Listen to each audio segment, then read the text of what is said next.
I am Laura Klassen. I am the founder and director of Choice for Two, which is an anti-abortion organization. We're based here in Canada, but we are now operating all over the world, which is really crazy. I kind of like this conference format that's going on because our organization, we do two kind of separate things that are intertwined, but they are two separate things. So I get to talk about both the things today. So this workshop is going to be my talk on how to talk to women who are considering abortion. And it's also going to be about how to talk to people in general about abortion, because that's super needed. And I'm just going to talk also about the side of the organization that we actually help women in practical ways. So I'll just explain a bit about that. I think that I was asked to talk about this on how we at Choice for Two talk to women who are considering abortion, because we don't do it the way that we're supposed to. We don't do it the way that the pro-life movement has been doing it for years. And I'll talk to you a bit about that. At Choice for Two, we're kind of in a unique position because the women come to us. We aren't like hunting them down and, trying to give them our opinion on things. They come to us because they've seen our media content, or now there's a kind of word of mouth thing going on where people all over the world, if they're facing an unplanned pregnancy, and if they're mentioning it online, people will be like, oh, well, you should talk to Choice for Two. This is what they do. They talk to people who are in crisis pregnancy situations. So most of what we do is online. We do have a couple team members in the US who go as just a routine part of their week. They go out to the abortion clinics, or the abortion mills, as they call it, and they plead for lives as the woman is walking from her car into the clinic. So that's a very different thing, because it's such a short amount of time from the time she gets out of her car until the time she gets into the clinic. And so we online have a much longer period of time where we can just keep talking. Sometimes the conversations go on for days, hours, days, weeks. But as I was thinking about it and preparing for this presentation, I realized that whether it's one of my girls out at the clinic or whether it's one of them online talking to women, the message is basically the same 3 points, which is 1, abortion is murder; 2, the gospel saves; and 3, we will help. That's kind of what it boils down to. And I should mention too that we're going to do like a Q&A at the end. So if you have any questions or think of something along the way, feel free to just bring it up at the end if you'd like. All right. So this is super controversial within the pro-life movement. When I started Choice for Two, which was 6 years ago, I was operating in the way that I had been taught to by the pro-life movement. And anytime I'd say something that was out of step, as Choice for Two started to get more recognition, some of the other larger pro-life organizations would contact me being like, hey, you can't say that. Or like, actually, this is the way that we do things. And they would kind of check me and tell me that this isn't the right way of doing it. And this is also true within crisis pregnancy centers. If you are a leader or a volunteer at a crisis pregnancy center, and I'll just say in Canada, and this is a generalization, this is not every single one, but this is pretty much most of them. You could never say something like abortion is murder. In fact, you couldn't even say that abortion is wrong. You are taught to present, just to be like a very encouraging friend to the woman who's considering abortion, and you're supposed to present her 3 options, which are parenting, adoption, or abortion. You're supposed to present them neutrally. And then somehow, without actually saying that abortion's bad, you're supposed to persuade her toward one of the life options and away from abortion. And like, this is actually how I was trained in training for when I volunteered at a center. And that is how we were talking initially to women through Choice for Two, until baby C. This is baby C. She is a baby that's local to me. She's turning 2 this month. So my change in the way that I speak to women actually happened about 2 years and 9 months ago. her mother contacted me, and she was pregnant unexpectedly, not in a relationship. And she was pregnant with the child before baby C. And I had the conversation with her that I had been trained to have. I was very supportive. In her case, a lot of her concerns were like financial issues and practical things that we could actually help with Choice for Two. And I had already told her, like, all these things that you're worried about, look, we've got the answer to this. We will do this and this and this. Like, we've got your back. This is fine. So I had this whole conversation with her. I thought that she was feeling very encouraged, and she messaged me a few days later and said, hey, I had an abortion yesterday. And I was just like, shocked and so angry, honestly, so angry. I messaged her back, just a polite, like, okay, like, I don't even remember what I said, but I remember it was polite, it was very short, and I just had to like step back from it, because I was like, there's nothing positive I can say to her right now, so I'm just gonna leave it at that. And the interesting thing was, when she said, hey, I had an abortion, her next sentence was, I made a mistake, it was wrong. I shouldn't have done it. That was her. And this was the next day. So already she was feeling like that. And that made me so angry, because I was like, I knew you would feel like this. Not that every woman feels like this, but it is reasonable to think that as a mother, you will feel an instant regret the next day. And not everyone does, but she did. So I kind of just left things be, and by not losing my mind on her, it turned out to be a good thing, because that door was still left open. And this happens so often, that women who have an abortion get pregnant right away again. And she did. And so she messaged me again, and hey, I'm pregnant. And I was just like, okay, all right, you just killed that child. Now you have another child. Please do not murder this baby. Right? You know it was wrong. You said to me right the next day that it was wrong. And I pleaded for her child's life, and I really went all in.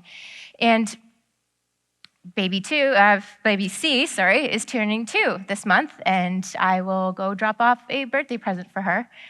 But it was interesting to me reading back on my conversation with her, because we do everything online, for that first child who was aborted, who was murdered.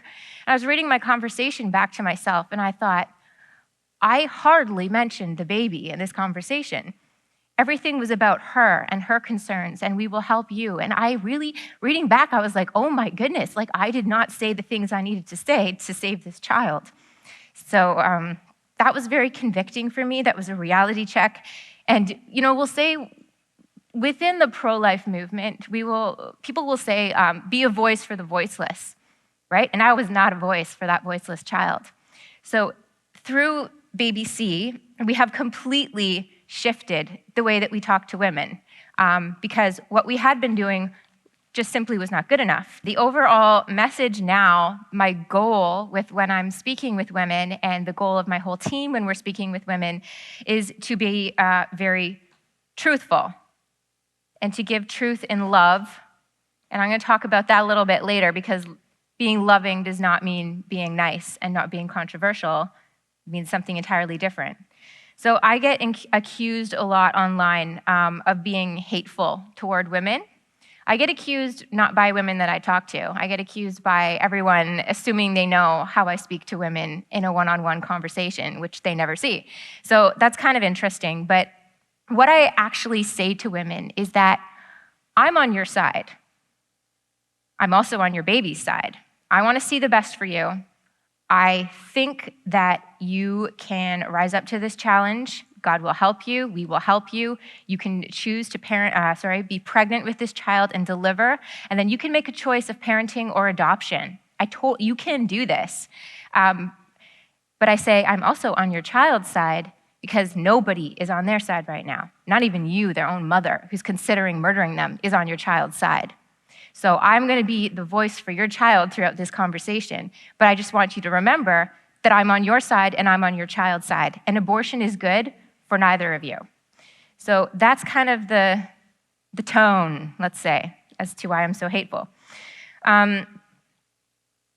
This is a huge generalization of the pro-life movement, but it is quite accurate in most cases, is that the way that they speak to women, as I said, is very woman-focused, right?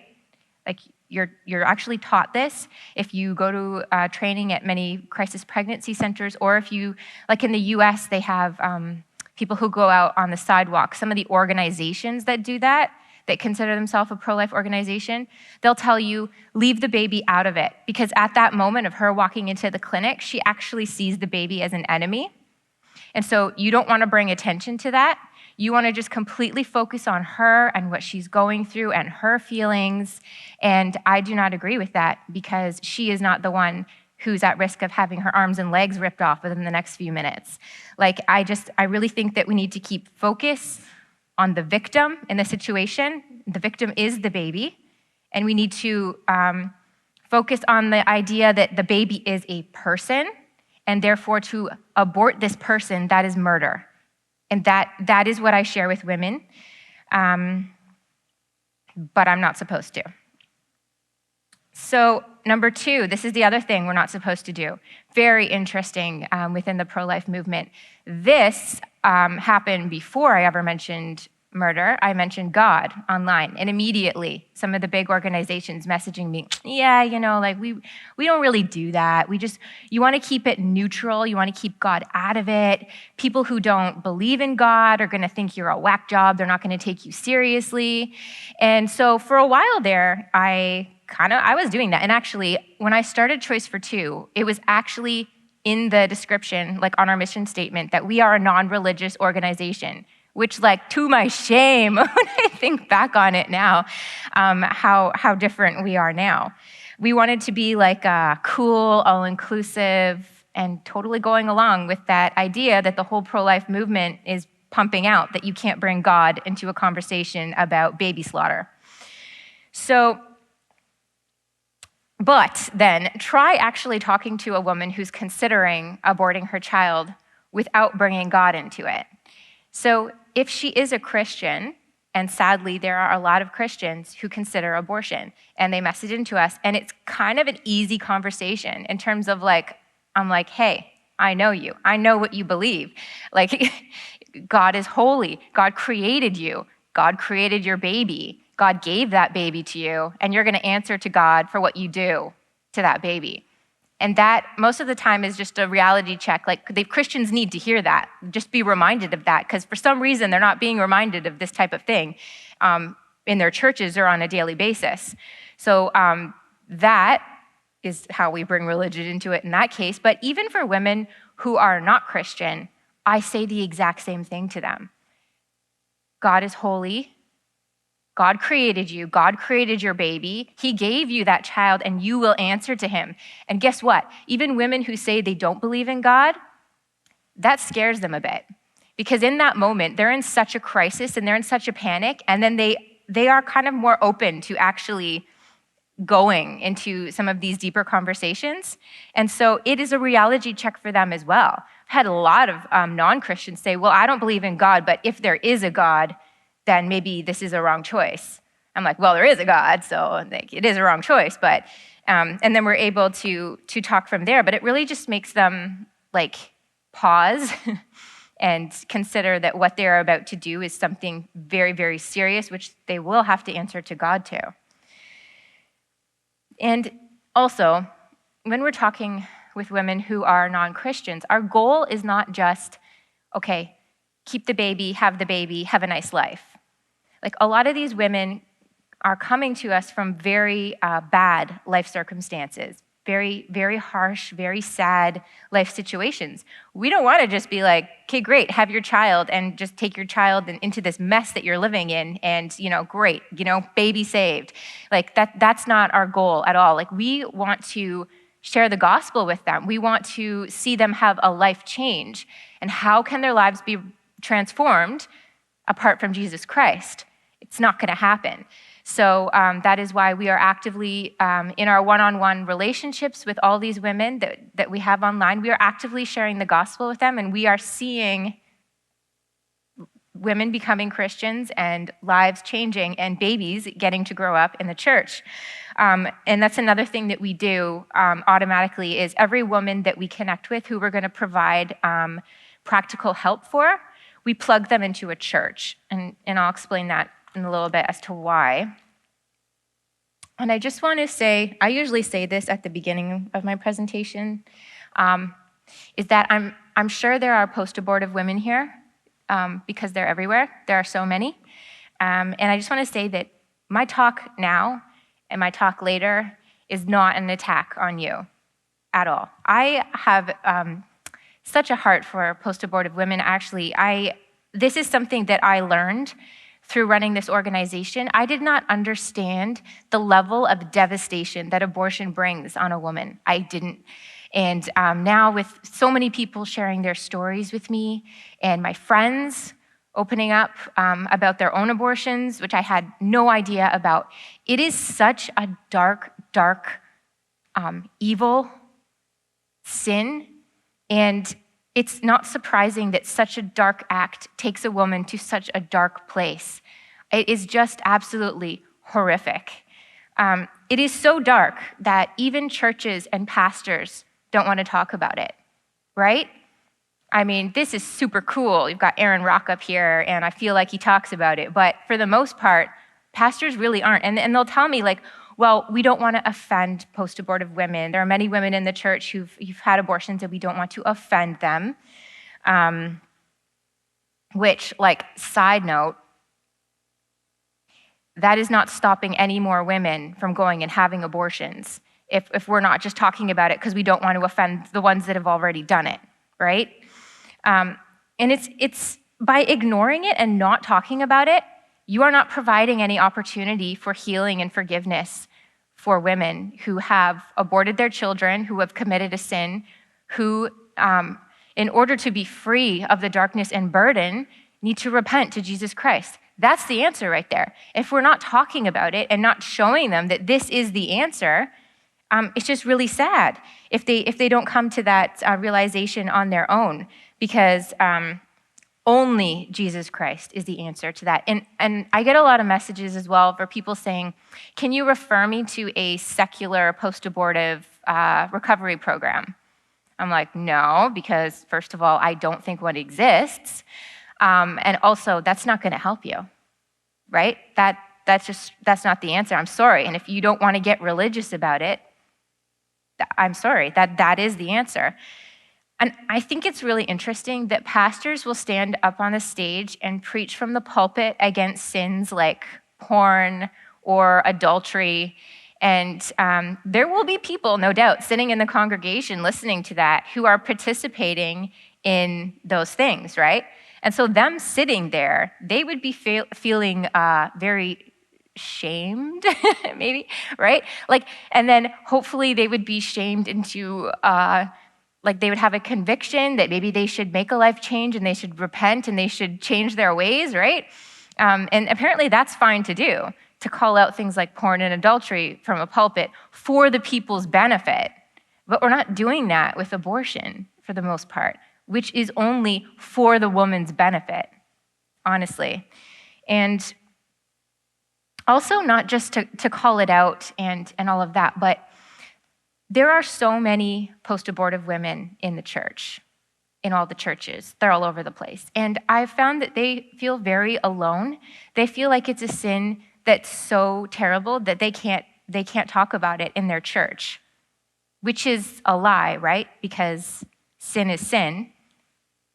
Jesus died on the cross to forgive our sin, right? Like this is the answer. But wouldn't it be so cool if women were more free to talk about it within their church, that there could be support among women who have had abortions, just even to be there for each other.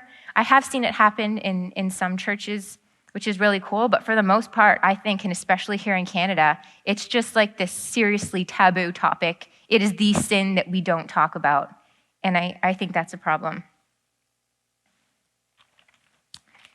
So, we will help. So now we are engaging with women all over the world. Because we're online, they message us from all over the world. The cool thing is that we're able to help in practical ways. Our donors donate money, and we are then able to pass that money along to women who need help.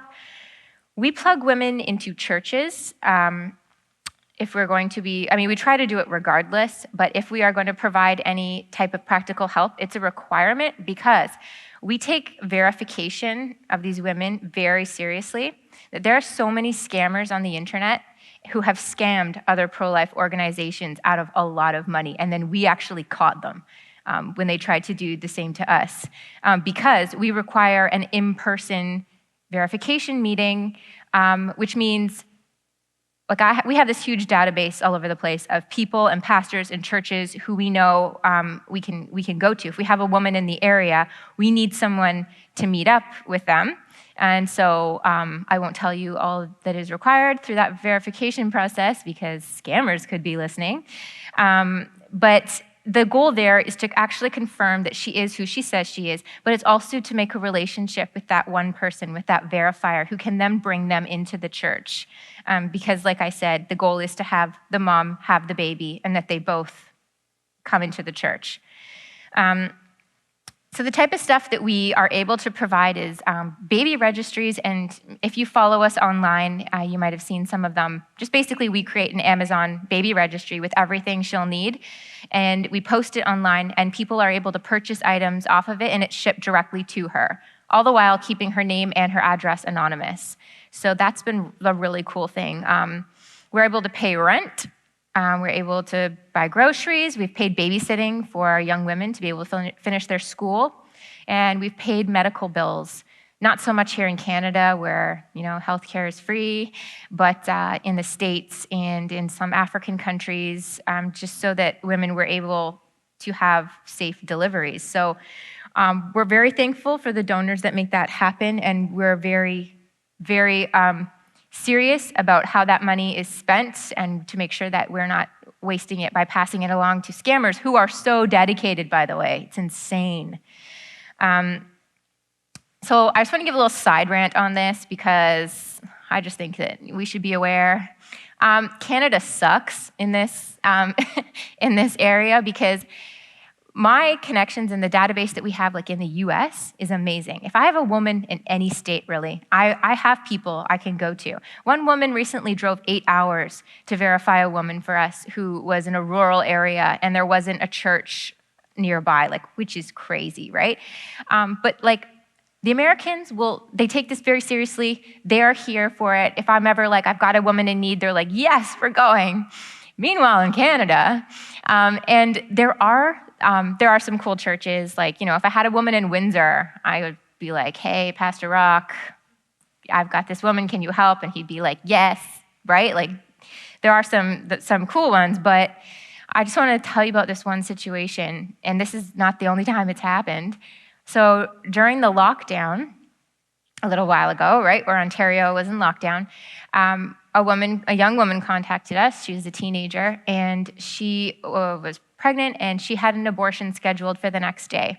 And through talking with her, there was a lot of financial burden. It was all playing into her decision as to why she thought she had to abort. And so for her, if we could have taken care of those financial burdens, that would have played probably a big part in her making her decision. But like I said, we don't make promises to people until we've confirmed them. So I found a pastor in her area, and I emailed him, and I explained the situation and said, would you be able to meet with her in person basically tonight or tomorrow morning, because the abortion is tomorrow. And I explained the verification process to him and everything, and he wrote me back, oh, we're in lockdown, so we can't do that. And I said, okay, I wrote him back, and I was like, I understand, but could you even maybe meet her outdoors, stay 6 or 10 or whatever it is feet apart? We just need this taken care of in person. And he wrote me back, well, I can do that in 6 weeks when the lockdown's lifted. And I was like, yeah, but the abortion is tomorrow. This baby's going to be dead tomorrow. And he wrote me back, I'm sorry, I can't help you. And that baby is dead. And because he would not meet with her, but you know who would meet with her? Was the abortionist. He was more than willing to be there offering her services.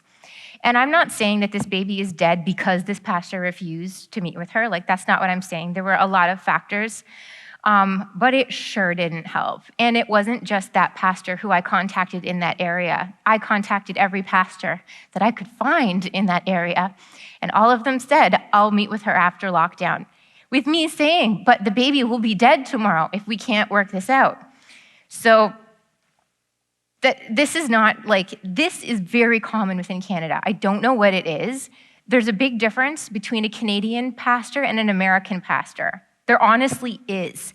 And I'm feeling like Aaron Rock is a lot more American, and I don't know if it's because you're so close to the border or what, and it's just like spreading up here. So thank God for pastors like Aaron Rock. You're so blessed to have him here. And for the few other pastors who I do have across Canada who would help in this type of situation, I mean, they do exist, they're just few. So, on that dreary note, I am going to play you our latest video. The way that we reach women and interact with women a lot is through our social media. I'm not sure if you guys follow us online. This is our latest video, and I'm just going to play it. It's super short. It's like under 2 minutes. And then I'm going to tell you a funny story about it. So you're pregnant. You didn't plan this. You didn't want it. And now you have a choice to make. Take a breath. You can do this. I'm going to be real with you, though. The choices that our society and the media are going to present you with, they're not all equal. Right now, your baby's heart is already beating. That started about 21 days after conception. We're talking about another human being here, and not just any human being, your baby. For whatever reason, this baby was given to you. You were chosen to be this child's mother. And no matter what's going on in your life, you can rise up and take this on. You can rock this. But right now, abortion is probably going to be suggested, even pushed on you by the people closest to you. They'll tell you it's your best option. They'll tell you to think of your future. They'll say you're not old enough, not young enough, not experienced enough, not financially stable enough, not educated enough. They might even threaten you. The thing is, you're already this baby's mother. This child is already here in the world, living and growing inside you. And what these people are suggesting to you is that you murder your own baby. And yeah, that sounds harsh, but I'm not going to lie to you. Not when your baby's life is on the line. You're the only one who can protect this child. You. But you're not alone. Not by a long shot. Fight for your baby. And reach out for help if you need it. We'll help you. Choose your baby. You've got what it takes. And you won't regret it. We've been translating these videos, which is really cool. The first animated video that we made is called Modern Child Sacrifice. And when we put that one out, we had requests from all over the world from different organizations asking if they could translate it into their own languages, which was really cool. And that's kind of easy because it's animated.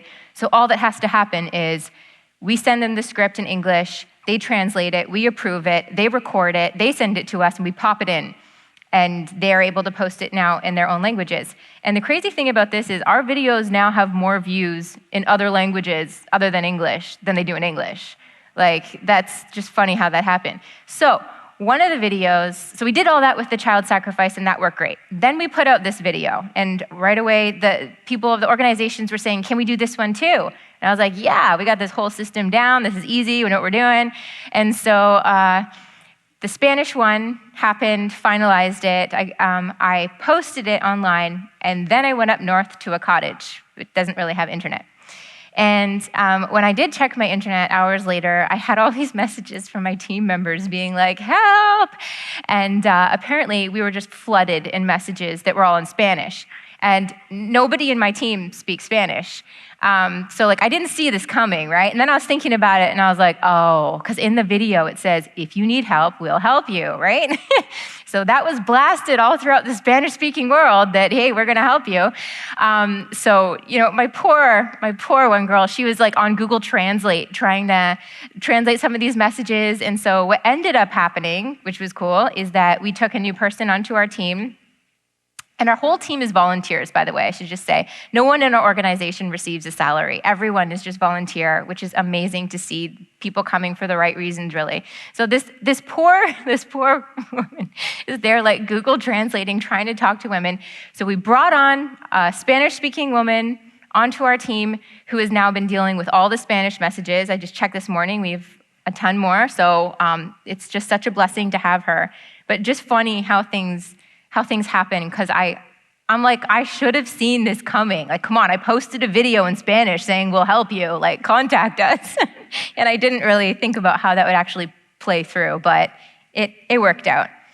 And it's cool to see how our videos are making an impact, really, because yes, we do want to talk one-on-one with women, but a lot of the time, actually, we're not even talking to women. They're watching our videos and just sending us messages like, I've canceled my abortion after I watched your video, which is like amazing. So ideal, right? Like, yeah. And even just in terms of like a time-saving thing, right? Like, we have only so many people on our team that if this is a way that we can actually be saving babies, like that's crazy, then that's amazing. So this is a message that I got recently. So this lady actually messaged in that she was going to have an abortion, and we sent her the video. As it was actually the child sacrifice video that we sent to her. And this is the entire conversation we had. So she sent me something like, okay, I changed my mind. So I said, oh, wow, you decided to keep your baby then? And she said, yes, those videos really knocked some sense into me. I put my emotions aside and I thought about this innocent soul inside of me. Like, incredible. Like, incredible to know that a stupid video, actually led to a child's life being saved. So this is kind of the overall way of how we speak to women. But I also want to talk about how we speak to people, how we should be speaking to people in general. And I feel like a lot of people, if they're pro-life, if they're anti-abortion, if they're Christians, they tend to sit back on this issue and wait for the perfect opportunity to talk about it. Like they're sitting there waiting like, oh, if a woman ever comes up to me and says she's pregnant, like I'm all over this. I've got this conversation. But like that doesn't generally happen all that much. Like of course sometimes it does. But I feel like you can't just be sitting there waiting for it to come to you, in a sense. And I did just say that women do come to us, but they do that and they'll message me personally because they know I'm an open book on abortion. They know I'm always talking about it. I'm literally like just always everything abortion. And so it turns out that like people even in my real life, when young women that I know who got pregnant and they're panicking and they're like, well, who can I talk to this? I can't talk to my parents. So sad, by the way. I can't talk to my church because they'll shun me. And they're like, well, Laura talks about abortion all the time. I can talk to her. And so that's how it happens. It's kind of like, if you're not ever talking about it, it makes it a lot harder for people to come to you. And of course, it does matter how you're talking about it, right? Like, there are people who write stuff like women are whores if they get pregnant outside of marriage. Like, that is not so helpful for, if you want women to be able to come to you and talk to you, and to just have that open door. And this, I'm gonna show you, this is a really cool screenshot that I got. I don't know this person, okay? She just messaged me. She said, love your work. You encouraged me to be more vocal on social media, and there are now 3 less dead babies from 2020 because I said something on Facebook. 2 strangers, 1 friend. I appreciate your boldness. So social media is such an opportunity because honestly, you are interacting with strangers. Like, you don't know who's reading your stuff. This woman, because she started posting anti-abortion stuff, and I went and looked at what she was doing, and she was like basically kind of doing what I was doing, saying things that I was saying, and 2 strangers reached out to her, and she was able to help them not to have an abortion, and then one of her friend as well, one of her friends. So that's 3 kids that are alive because she posted stuff on social media. Like, it's crazy how easy this is, really. It's not easy, though, in terms of it's not politically correct to be anti-abortion, especially in this country, right? Like, I get it. It's really not. And as Pastor Rock was talking about, the whole culture, we're so upside down with how we view abortion as it's a woman's right, my body, my choice, all this kind of stuff. It is completely wrong. It's completely flipped. So yeah, it's politically incorrect to be anti-abortion online, and that's just the way it is. You need to grow a backbone. People ask me all the time, like, what do we need to do to end abortion? And I'm like, I don't know. I don't know. I don't know what it's going to take within the political world. I don't know what it's going to take within the medical world. I don't know what it's going to take to flip this culture the right way again. But I do know that we need to be talking about it. Because if you consider yourself anti-abortion, and yet you're cowering with your, oh, I'm pro-life, I'm gonna hide here in the corner, and anytime abortion's mentioned, I'm just not gonna say anything because it's controversial, and as a Christian, I don't want to upset people. Like, you are useless. I'm sorry. You need to, honestly, like, people need to get perspective here as to what we're fighting.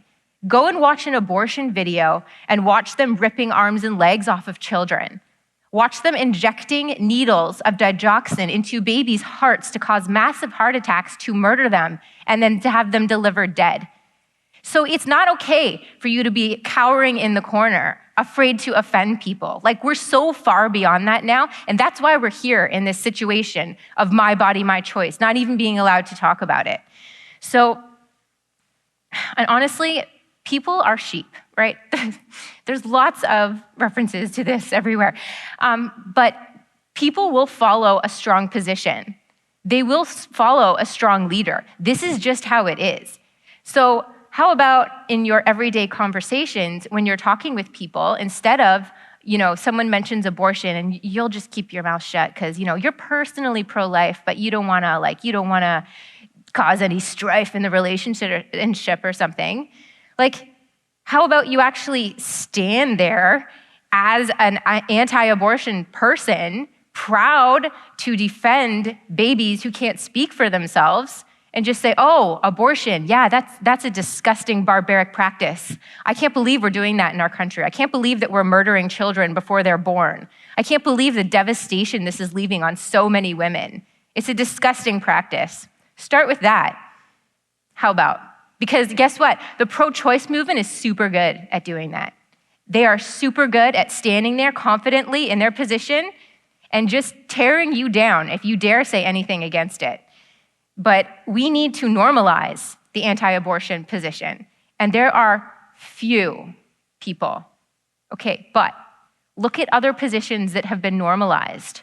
Look at the LGBTQ, et cetera, movement. There weren't actually that many of them. But they normalized the entire thing, right? They did that with hardly any people. So I'm confident that we too, as Christians, can step up and start doing the same type of thing. Start actually being a voice for the voiceless and actually defending children who are being slaughtered. So I think overall,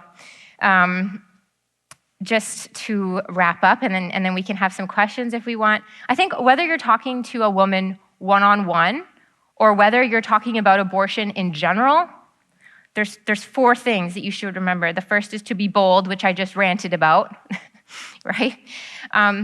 You need to remember, keep perspective all the time as to who you answer to. You don't answer to these people who are advocating for child sacrifice. You don't answer to them. You answer to God, and guess what? God says, rescue those who are being led to death, right? The third thing is you need to actually understand what abortion is. I get super fired up when I'm talking about abortion, but I think maybe it's because I'm dealing with it on a day-to-day basis of babies murdered. It's like in my face all the time. I really get it. I've seen... I've done a lot of research for a lot of different topics, and in doing so, I've seen abortion videos, actual abortion videos. I've found out about a lot of things I really wish I didn't know, which I'm going to talk about in my main talk. But we just really need to understand that abortion It's not abortion. It's not this like fancy little medical term, abortion, women's right thing. It is the barbaric and brutal slaughter of babies before they're born. Babies. That's what we're dealing with, okay? So the fourth thing is speak truth in love, which, right. So, yeah, right? As Christians, a lot of the time, I feel like I sense that you guys agree with me here, that love basically means being nice, right? If you're going to be loving towards someone, you're not going to say anything that's going to upset them. That is not love, right? If your form of love and niceness leads to a dead baby, then maybe you should reconsider what love actually means. Yeah, so I basically just think that that's what I think. those four things. It's time, guys. It's time.